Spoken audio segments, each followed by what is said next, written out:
तो राहु, मंगल और चंद्र कंजक्शन को हम डिस्कस कर रहे हैं और ये वीडियो आपके थर्ड हाउस के लिए रहेगी। थर्ड हाउस की बात आती है तो ये आपका नेचुरल क्वालिटीज़ को बताता है, आपकी हॉबीज़, आपके टैलेंट को आपका थर्ड हाउस दिखाता है।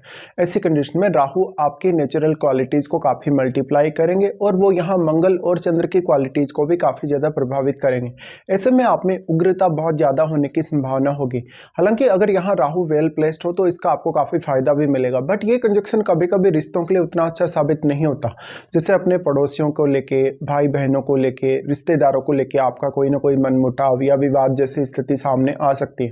हालांकि राहु आपको यहाँ काफ़ी आक्रामकता देते हैं, आपको काफ़ी ज़्यादा मेहनत करने या रिस्क लेने के लिए भी प्रेरित करते हैं। अगर मंगल यहाँ पे वेल प्लेस्ड हो तो इस बात की संभावना काफ़ी ज़्यादा होगी कि आप अपने नेचुरल स्किल्स को किसी भी प्रकार के टारगेट को पाने के लिए कहीं ना कहीं यूज कर पाएंगे।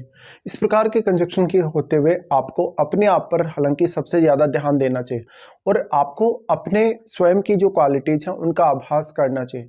ये कंजक्शन है तो ये कभी कभी आपकी मैरिड लाइफ और आपके रिश्तों को लेकर आपको बहुत ज़्यादा ऑब्सेशन दे सकता है। चंद्रमा यहाँ अब मंगल के जितने ज़्यादा क्लोज होंगे उतने ही ज़्यादा उग्रता और आक्रामकता आप में बढ़ेगी। तो ऐसा जातक मानसिक रूप से बहुत ज़्यादा चिंतित हो सकता है कभी कभी, जब उसकी अपेक्षा के हिसाब से उसके कार्य नहीं चल रहे या उसके कुछ रिश्तों में उसको दिक्कतें आ रही हो। ये कंजक्शन आपको काफ़ी ज़्यादा ट्यूर करवाएगा लाइफ में और काफ़ी ज़्यादा आपसे मेहनत भी करवाएगा। लेकिन इस कंजक्शन की वजह से कभी कभी आप बहुत ज़्यादा लालची हो जाते हैं, बहुत ज़्यादा ओवर एक्सपेक्टेशंस में आ जाते हैं। चंद्रमा यहाँ वेल प्लेस्ड होना बहुत ज़्यादा जरूरी होगा। भले ही चंद्रमा कितना भी ज़्यादा वेल प्लेस्ड हो, बट मंगल का और राहु का प्रभाव पड़े बिना चंद्रमा पर नहीं रह सकता। इसलिए आपके चार्ट में चंद्रमा जिस भाव के स्वामी होंगे उस भाव से जुड़े हुए रिश्तों पर आपको सबसे ज़्यादा ध्यान देना होगा। उस पर्टिकुलर हाउस से आपको काफ़ी ज़्यादा डिससेटिस्फेक्शन लाइफ में मिल सकता है। तो ऐसा कंजक्शन हालांकि आपको काफी मेहनती भी बनाता है, काफी हार्डवर्किंग भी बनाता है और अब आप में वो क्षमता है जिसकी मदद से आप लाइफ में जो कुछ पाना चाहते हैं वो पा सकते हैं। तो आप बहुत ज्यादा सक्षम है किसी भी काम को करने को लेकर। ऐसा जो जातक होगा बहुत ज्यादा हार्डवर्किंग होने के साथ साथ काफी ज्यादा मल्टीटास्किंग एबिलिटी वाला होगा। साथ ही राहु यहाँ आपके कम्युनिकेशन को बहुत ज्यादा बेहतर बनाने वाले होंगे। वास्तव में अब थर्ड लॉर्ड को देखिए, अगर मान लीजिए राहु के साथ आपका थर्ड लॉर्ड मित्रवत होगा तो ये संभावना और भी ज्यादा बढ़ेगी कि यहाँ पर राहु आपको काफी अच्छे से आगे बढ़ाने के लिए प्रवृत्ति देंगे। लेकिन इस प्रकार का जातक लाइफ में बहुत ज्यादा सडन रिस्क लेगा और कभी कभी वो बहुत सारे गलत फैसले भी लेगा यहाँ इल्यूजन होने की वजह से। तो अब आप यहाँ पे स्वयं को लेके कितने ज़्यादा ऑब्सेस्ड हैं, अपने रिश्तों को लेके कितने ज़्यादा ऑब्सेस्ड हैं और कितना ज़्यादा आप सेल्फ कंट्रोल यहाँ कर पाते हैं, उतना ही ज़्यादा ये कंजक्शन आपके फेवर में जा सकता है। इसके साथ साथ यहाँ पे किसी भी अन्य ग्रह का अगर प्रभाव है राहु पर, मंगल पर या चंद्रमा पर, तो उन ग्रहों को आपको जरूर ही देखना होगा।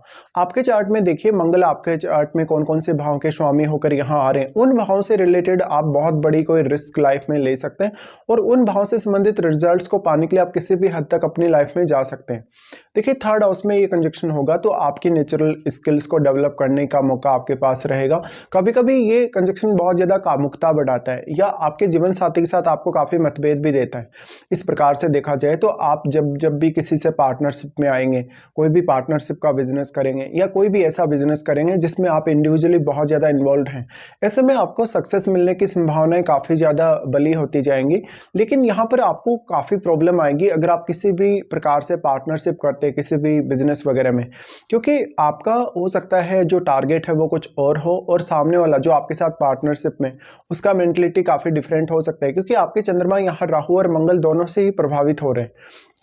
तो यहाँ पे अब आप सेल्फ कंट्रोल कितना ज्यादा कर पाते हैं। यहाँ पर फिजिकली भी आप काफी एक्टिव रहेंगे और मानसिक तौर पे या मन से भी बहुत ज्यादा एक्टिव रहेंगे। ऐसे में आप काफी उग्र हो सकते हैं, कभी कभी बहुत ही ज्यादा आक्रामक हो सकते हैं और ये आक्रामकता आपके रिश्तों के लिए उतनी अच्छी साबित नहीं होगी। अगर हम दृष्टि संबंध के हिसाब से देखेंगे तो मंगल सबसे पहले यहाँ आपके 6th हाउस को प्रभावित कर रहे हैं अपनी दृष्टि के थ्रू। तो ऐसे में मंगल आपको एक अच्छी प्रोटेक्शन भी देने वाले हैं आपके शत्रुओं के माध्यम से, आपके लाइफ में कंपटीशन वगैरह को फेस करने को लेकर। कोई भी प्रकार की विपरीत परिस्थिति या कोई भी चुनौतीपूर्ण स्थिति का सामना करने में आप बहुत ज्यादा सक्षम होंगे। बस आपको अगर नुकसान होगा तो आपके ओवर कॉन्फिडेंस की वजह से ही होगा। अब 6th हाउस के लॉर्ड को देखिए, 6th हाउस का लॉर्ड आपके चार्ट में कितना वेल प्लेस्ड है, उतना ही ज्यादा यहाँ मंगल आपको और अधिक सपोर्ट कर पाएंगे। और 6th हाउस में भी आपके चार्ट में अगर कोई भी प्लैनेट बैठा है तो उस पर भी आपको ध्यान देना होगा। मंगल का प्रभाव 9वें भाव और 10वें भाव पर होगा, जिससे आपके विदेश यात्रा करने, आपके हायर स्टडीज के मामलों में देखा जाए तो इसके साथ साथ आपको कहीं ना कहीं विदेश में सेटल होने के लिए कंजक्शन काफ़ी ज़्यादा प्रेरित कर सकता है। लेकिन आप कभी-कभी दूसरी कल्चर, दूसरी संस्कृतियों की तरफ भी काफ़ी तेज़ी से आकर्षित हो सकते हैं, जो कि अगर आपका फॉरेन सेटलमेंट होता है, तो वो आपका ज़्यादा यहाँ पर वो फ़ेवर करेगा। अब जो मंगल का प्रभाव 10th हाउस पर है, क्योंकि मंगल 6th और 10th दोनों को ही प्रभावित कर रहे हैं, इसलिए ये कंजक्शन आपके करियर के लिए काफ़ी इंपॉर्टेंट हो जाता है। अब आप अपनी क्षमताओं को अपने करियर के लिए किस तरीके से यूज़ करते हैं, मंगल और चंद्र की एनर्जी का कितना अच्छे से आप यहाँ यूज़ कर पाते हैं, उतना ही ज़्यादा आप अपने करियर में प्रगति करते हुए देखेंगे स्वयं को। तो इस प्रकार का मंगल अब वो सब कुछ आपको दे सकता है जो वास्तव में आप लाइफ में पाना चाहते हैं, चाहे तो आपका कोई स्पेसिफिक टारगेट है, चाहे तो कोई भी प्रकार का आपका कोई अन्य कार्य है। इस प्रकार से आप अपने नेचुरल स्किल्स का प्रयोग अपने करियर के लिए भी काफ़ी स्ट्रांगली कर पाएंगे। तो आप अपने करियर को अब काफ़ी हद तक डोमिनेट भी कर सकते हैं। कभी कभी आपको अपने बॉस के साथ और अपने कलीग्स के साथ भी काफ़ी ज़्यादा इश्यूज रहेंगे। ऐसे में आपको काफ़ी ज़्यादा स्थिति को मेंटेन करके ही चलना होगा। फिर अगर राहु की दृष्टियों के हिसाब से विचार करेंगे तो राहु आपके 7वें भाव, आपके 9वें भाव और आपके 11वें भाव इन पर प्रभाव डालते हैं। अब क्योंकि राहु बैठे हैं मंगल और चंद्र के साथ, ऐसे में इन भाव से आपको राहु और भी ज़्यादा इमोशनली और मेंटली कनेक्ट कर पाएंगे।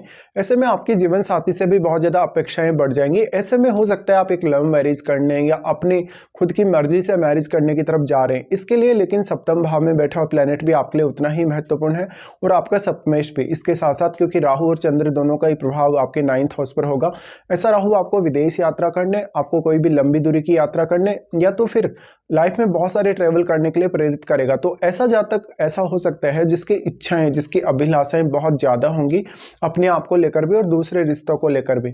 इसी तरीके से लाइफ में आपके शॉर्ट टूर और लॉन्ग डिस्टेंस टूर होने की संभावना काफ़ी प्रबल होगी।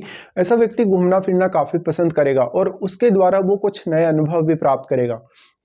यहाँ पे अब राहु का प्रभाव 9वें भाव पर होने से आपका दूसरे स्टेट के लोगों से, दूसरी कंट्रीज के लोगों से काफ़ी बेहतर रिलेशन दिखता है।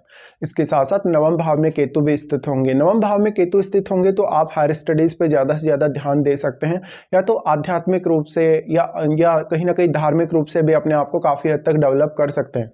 इसके साथ ही राहु का प्रभाव आपके 11th हाउस पर होने से, क्योंकि अब 7वें और 11वें दोनों को ही ऐसा राहु कनेक्ट कर रहा है, तो ऐसा राहु आपकी मैरिज के लिए उतना अच्छा हालांकि साबित नहीं होता, लेकिन फिर भी वो बिजनेस करने की एक अच्छी स्किल आप में ला सकता है, बिजनेस करने की अच्छी प्रवृत्ति आपको दे सकता है, वो आपको काफ़ी नेम फेम दिला सकता है, दूसरों के माध्यम से आपको काफ़ी सपोर्ट दिला सकता है। लेकिन इसमें अब सप्तम भाव में बैठे हुए ग्रह और आपके सप्तमेश की भूमिका भी काफ़ी इंपॉर्टेंट होगी। साथ ही आपके 11th हाउस पर राहु अपना प्रभाव डालें तो वो आपकी अपेक्षाओं को कई गुना बढ़ा देते हैं, क्योंकि वो चंद्र और मंगल के साथ बैठे हैं। इसलिए अब आप मानसिक तौर पे और फिजिकली बहुत ज़्यादा स्ट्रांग होते हुए देखेंगे अपने आप को, अपनी जो अभिलाषाएं हैं, अपनी जो अपेक्षाएं हैं उनको पूरा करने के लिए। तो इस हिसाब से इस कंजक्शन पर आप विचार करें। हालांकि आप अपनी महादशा पर भी अवश्य विचार कर लें।